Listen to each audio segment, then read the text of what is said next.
காதல் திருமணம் செய்த வாலிபர் நடு ரோட்டில் அடித்து கொலை செய்யப்பட்டிருக்கிறார். ஆசை மகளை அடித்து துன்புறுத்தியதால் மாமனாரே மருமகனை கொன்ற பயங்கரம் இது. வேலூர் மாவட்டம் பள்ளிக்கொண்டா அடுத்த பசுமாத்தூர் மேம்பாலம் பகுதி. அன்று இரவு ஒரு கொலையை கண்ட பீதியில் நடுங்கி கிடந்தது.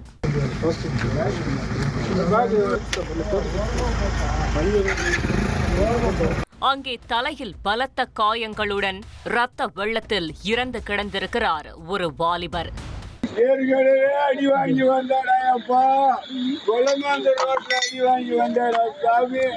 ஆரம்பத்தில் இது ஒரு விபத்து மரணம் என்றே பலருக்கும் தோன்றியது.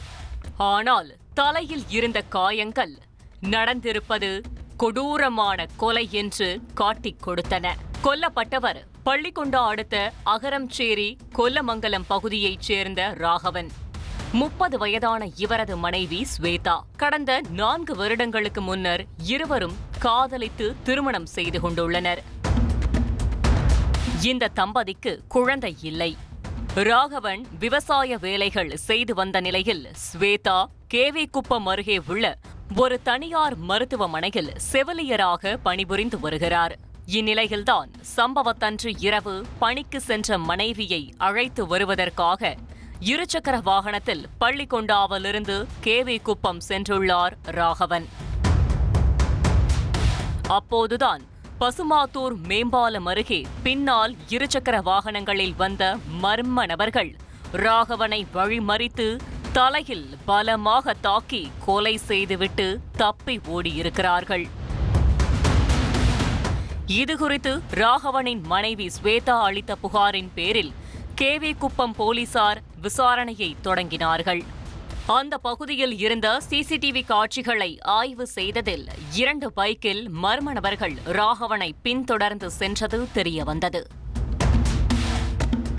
அவர்களை பிடித்து விசாரித்த போதுதான் மகளை காதல் திருமணம் செய்த மருமகனை மாமனாரே கூலிப்படை ஏவி கொன்ற பயங்கரம் வெளிவந்திருக்கிறது. ஆம், ஸ்வேதாவின் தந்தையின் பெயர் அமுல்ராஜ். இவர் ஆரம்பத்திலிருந்தே ராகவன் ஸ்வேதா காதலுக்கு சம்மதம் தெரிவிக்கவில்லை. காரணம், ராகவன் வெறும் 10ஆம் வகுப்பு மட்டுமே படித்தவர். ஆனால் ஸ்வேதாவோ நர்சிங் முடித்தவர்.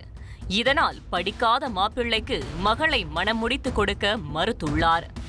அந்த எதிர்ப்பை மீறிதான் ராகவனும் ஸ்வேதாவும் வீட்டை விட்டு வெளியேறி திருமணம் செய்து தனி குடித்தனம் நடத்தி வந்திருக்கிறார்கள். திருமணத்திற்கு பிறகு அவ்வப்போது பெற்றோரிடம் பேசுவதை வாடிக்கையாக வைத்திருந்திருக்கிறார் ஸ்வேதா. இந்த விஷயம் ராகவனுக்கு பிடிக்கவில்லை. காதலுக்கு சம்மதம் சொல்லாத பெற்றோரிடம் பேசவே கூடாதென மனைவி ஸ்வேதாவை அடித்து தாக்கி இருக்கிறார். இது கணவன் மனைவிக்கிடையே அடிக்கடி சண்டையை உருவாக்கி உள்ளது. அப்படி சண்டை வரும்போதெல்லாம் ராகவன் மனைவி ஸ்வேதாவை அடித்து தாக்குவது தொடர்கதையாகி இருக்கிறது. ஒரு கட்டத்தில் பொறுமையை இழந்த ஸ்வேதா கணவன் அடித்து டார்ச்சர் செய்வது குறித்து தந்தை அமுல்ராஜிடம் கூறி கண்ணீர் விட்டிருக்கிறார். அமுல்ராஜும் மருமகன் ராகவனை அழைத்து கண்டித்திருக்கிறார். ஆனாலும் ராகவன் தொடர்ந்து ஸ்வேதாவை தாக்கி உள்ளார். இதனால் ஆத்திரமடைந்த அமுல்ராஜ் பெங்களூரிலிருந்து கூலிப்படை கும்பலை வரவழைத்து ராகவனை கொன்று போட்டது விசாரணையில் தெரிய வந்திருக்கிறது. இதனையடுத்து மருமகனை கொலை செய்த மாமனார் அமுல்ராஜ், அவருக்கு உடந்தையாக இருந்த கார்த்திக் ஆகிய இருவரை கேவிக்குப்பம் போலீசார் கைது செய்தனர். மேலும் கூலிப்படையைச் சேர்ந்த 5 பேரை பிடித்து விசாரணை மேற்கொண்டு வருகின்றனர். கோயில் நிகழ்ச்சியில் யானை மிரண்ட சம்பவத்தால் மக்கள் அலறியடித்து ஓட்டம் பிடித்தனர். கேரள மாநிலம் பாலக்காட்டில் சாலையில் சென்று கொண்டிருந்த யானை திடீரென மிரண்டதால் பரபரப்பு ஏற்பட்டது. கேரள மாநிலம் பாலக்காடு மாவட்டம் திருத்தாலா பகுதியில் கோயில் நிகழ்ச்சியில் பங்கேற்ற சிவன் என்ற யானை சாலையில் சென்று கொண்டிருந்த போது திடீரென மிரண்டதால் பரபரப்பு ஏற்பட்டது. பாரதப்புழா ஆற்றில் யானையை குளிக்க வைத்து திரும்பிய போது இந்த சம்பவம் நடந்தது. இதனால் மக்கள் பதற்றத்தில் ஓடினர். பின்னர் யானை பாகன்கள் இருவரின் முயற்சியால் யானை கட்டுப்பாட்டுக்குள் கொண்டு வரப்பட்டது. பெரிய சேதம் எதுவும் ஏற்படவில்லை எனவும் தெரிவிக்கப்பட்டுள்ளது. பெண்களிடம் அண்மை காலமாக செயின் பறிக்கும் சம்பவம் தொடர்கதையாகி வருகிறது. இந்த சம்பவத்தில் பெண்களே ஈடுபட்டது அதிர்ச்சி தகவல். திருத்தணி காய்கறி மார்க்கெட் பகுதியில் மூதாட்டியிடம் பட்ட பகலில் பெண்கள் நகை பறித்து சென்ற சம்பவம் பரபரப்பை ஏற்படுத்தியது. திருவள்ளூர் மாவட்டம் திருத்தணி காய்கறி மார்க்கெட் பகுதியில் ராஜம்மாள் என்ற மூதாட்டியிடம் பட்ட பகலில் 2 பெண்கள் 2 சவரன் தங்கச் செயினை பறித்து சென்றனர். மூதாட்டியின் அலறல் சத்தம் கேட்டு மக்கள் வந்தபோது குற்றவாளிகள் தப்பி ஓடினர். புகாரின் பேரில் போலீசார் வழக்கு பதிவு செய்து கண்காணிப்பு கேமரா மூலம் மர்ம பெண்களை தேடி வருகின்றனர். தொடர்ந்து அதிகரிக்கும் குற்றச் செயல்களை தடுக்கும் வகையில் பாதுகாப்பை பலப்படுத்த வேண்டும் என பொதுமக்கள் கோரிக்கை விடுத்துள்ளனர். சென்னை விமான நிலையத்தில் நடத்தப்பட்ட சோதனையில் அதிரடி சம்பவம் நடைபெற்றது. என்ன தெரியுமா? பாங்காக்கில் இருந்து வந்த பயணியிடமிருந்து உயிருடன் இருந்த 31 வன விலங்குகளை சுங்கத்துறை அதிகாரிகள் பறிமுதல் செய்தனர். சென்னை விமான நிலையத்தில் பாங்காக்கில் இருந்து வந்த சென்னையைச் சேர்ந்த பயணியை சுங்கத்துறை அதிகாரிகள் சந்தேகத்தின் பேரில் சோதனை செய்தனர். அவரது பையில் மின்சார பொருட்களின் கீழ் மறைத்து வைக்கப்பட்டிருந்த பைகளில் 31 வன விலங்குகள் உயிருடன் இருந்தது கண்டுபிடிக்கப்பட்டது. அவை அழிந்து வரும் உயிரினத்தைச் சேர்ந்தவை என உறுதி செய்யப்பட்டதால் வன விலங்குகள் மீண்டும் தாய்லாந்திற்கு அனுப்பி வைக்கப்பட்டு பயணியிடம் சுங்கத்துறை அதிகாரிகள் விசாரணை நடத்தி வருகின்றனர். சென்னை பல்லவன் சாலையில் உள்ள திமுகவின் தொமுசா அலுவலகத்தில் இரு தரப்பினரிடையே மோதல் ஏற்பட்டதால் அப்பகுதியில் பெரும் பரபரப்பு ஏற்பட்டது.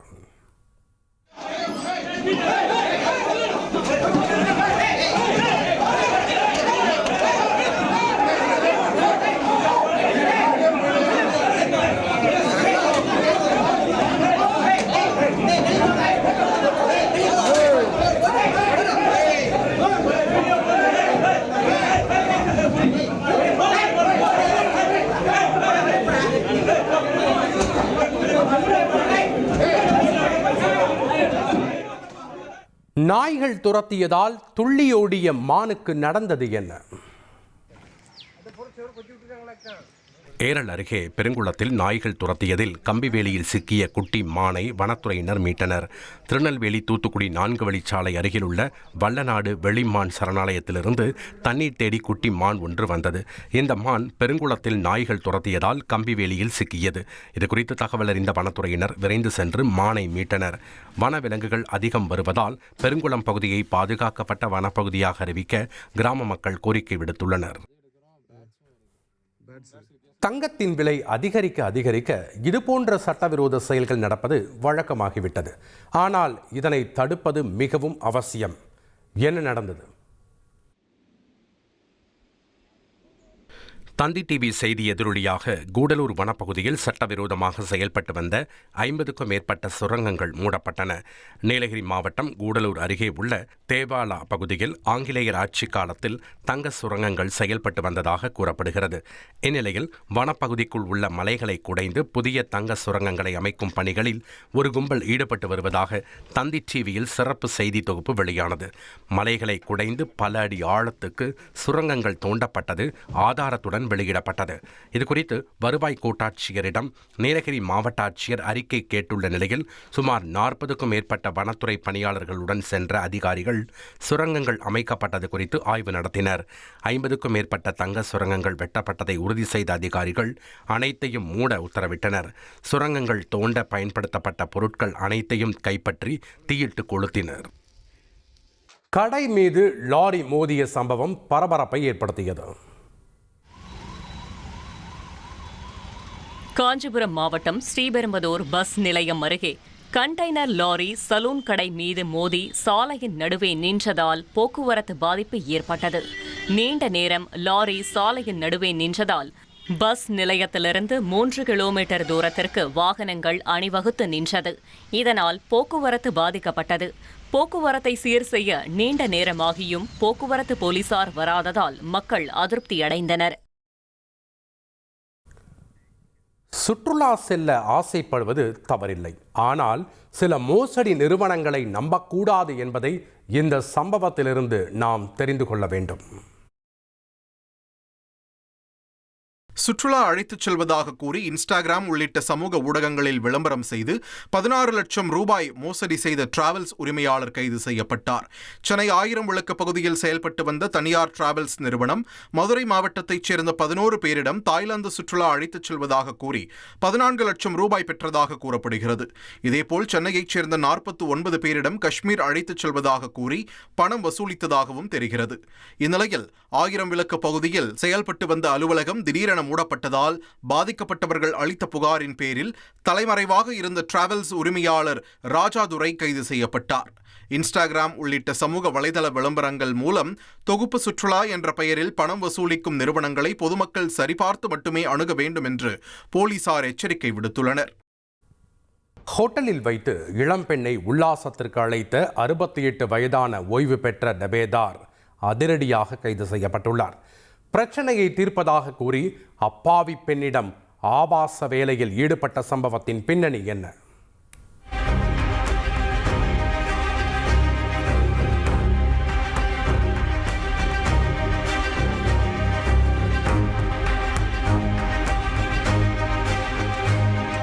அறுபத்தெட்டு வயது முதியவரை இளைஞர் ஒருவர் அடித்து வெளுக்கும் சிசிடிவி காட்சிகளைக் கண்டு ஐயோ பாவம் என்று நினைக்க தோன்றலாம்.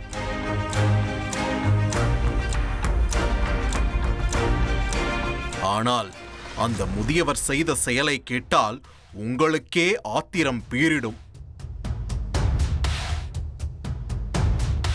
கணவன் மனைவி குடும்ப பிரச்சனையை தீர்த்து வைப்பதாக கூறி இளம் பெண்ணை ஹோட்டலுக்கு வரவழைத்து பாலியல் இச்சைக்கு இணங்குமாறு வற்புறுத்தியிருக்கிறார் இந்த ஓய்வு பெற்ற நீதிமன்ற உதவியாளர். சென்னை புழல் சூரப்பட்டு பகுதியைச் சேர்ந்தவர் 25 வயதான இளம் பெண். இவர் கடந்த 2 வருடங்களுக்கு முன்பு மகேஷ் கண்ணா என்பவரை திருமணம் செய்து கொண்டார். கடந்த 3 மாதங்களாக கருத்து வேறுபாடு காரணமாக கணவரை பிரிந்து தனது தாயுடன் வசித்து வருகிறார் இளம் பெண். ஆனாலும் இளம் பெண்ணுக்கு கணவர் தொடர்ந்து தொல்லை கொடுத்து வந்ததால் பாதிக்கப்பட்ட பெண் பட்டாபிராம் காவல் நிலையத்தில் கணவன் மகேஷ் கண்ணா மீது புகார் கொடுத்ததாக கூறப்படுகிறது. அதன் பேரில் போலீசார் பெண் வன்கொடுமை தடுப்புச் சட்டம் உள்ளிட்ட பிரிவுகளின் கீழ் வழக்கு பதிவு செய்து விசாரணை நடத்தி வருகின்றனர்.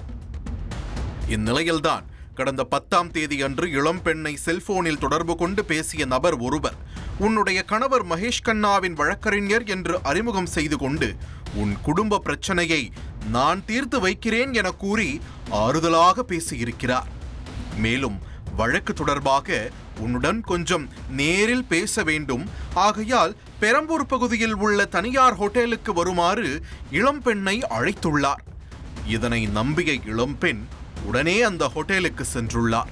அங்கே இளம்பெண் அந்த வழக்கறிஞரை சந்தித்து வழக்கு குறித்து பேசி கண்ணீர் விட்டிருக்கிறார்.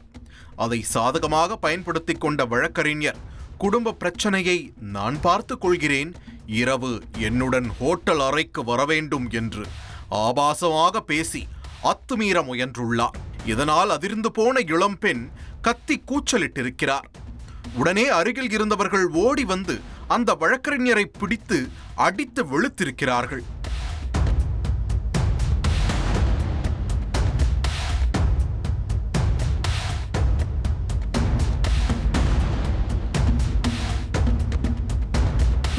பின்னர் அவரை செம்பியம் காவல் நிலையத்தில் ஒப்படைத்தனர். பிடிபட்ட நபரிடம் போலீசார் விசாரணை மேற்கொண்டதில் அவர் வியாசர்பாடி எம்கேபி நகரைச் சேர்ந்த ஞானப்பிரகாஷ் என்று தெரிய வந்தது. 68 வயதான இவர் சென்னை உயர்நீதிமன்றத்தில் நீதிபதியின் உதவியாளராக பணியாற்றி ஓய்வு பெற்றவர் என்பதும் தெரிந்தது.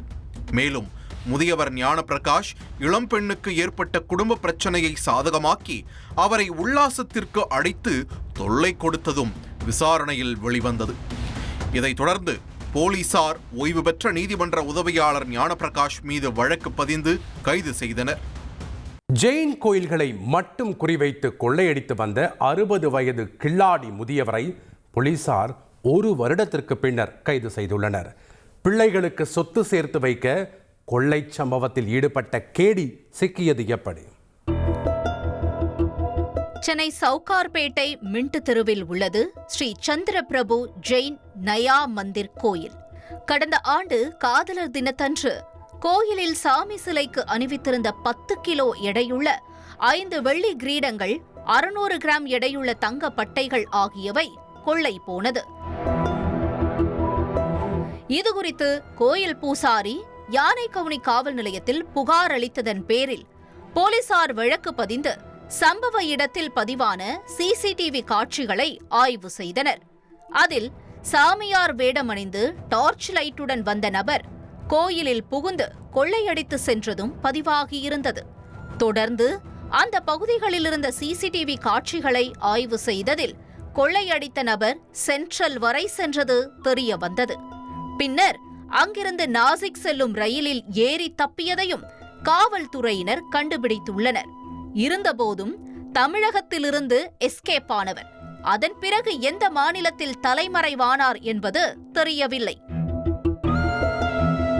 இந்த நிலையில் கடந்த சில மாதங்களுக்கு முன்பு தெலங்கானா மாநிலம் கச்சிகுடாவில் உள்ள ஒரு ஜெயின் கோயிலில் இதேபோல கொள்ளை சம்பவம் அரங்கேறியது. இதுகுறித்து ஜெயின் சங்கத்தினர் தங்களது வாட்ஸ்அப் குழுக்களில் கச்சிகுடா ஜெயின் கோயிலில் கொள்ளையன் கைவரிசை காட்டிவிட்டு சென்ற சிசிடிவி காட்சிகளை ஷேர் செய்தனர். காவல்துறை அதிகாரிகளுக்கும் இதனை உடனடியாக தெரியப்படுத்தியுள்ளனர். அதில்தான் கடந்த ஆண்டு சவுகார்பேட்டையில் கைவரிசை காட்டிய அதே நபர்தான் கச்சிகுடாவிலும் கொள்ளையடித்திருப்பது தெரிய வந்தது.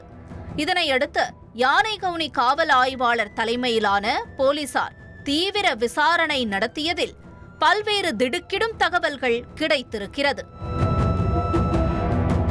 கொள்ளையில் ஈடுபட்டவர் மகாராஷ்டிர மாநிலம் புனே மாவட்டத்தில் உள்ள வனப்பகுதியோரம் வசித்து வரும் ஜீவன் சிங் என்பதை அடையாளம் கண்டுள்ளனர். அவரிடம் நடத்திய விசாரணையில்தான் நடந்த கொள்ளை சம்பவத்தின் முழு பின்னணியும் வெளியானது. ஜீவன் சிங் 8க்கும் மேற்பட்ட கொள்ளை வழக்குகளில் தொடர்புடைய பலே கொள்ளையன்.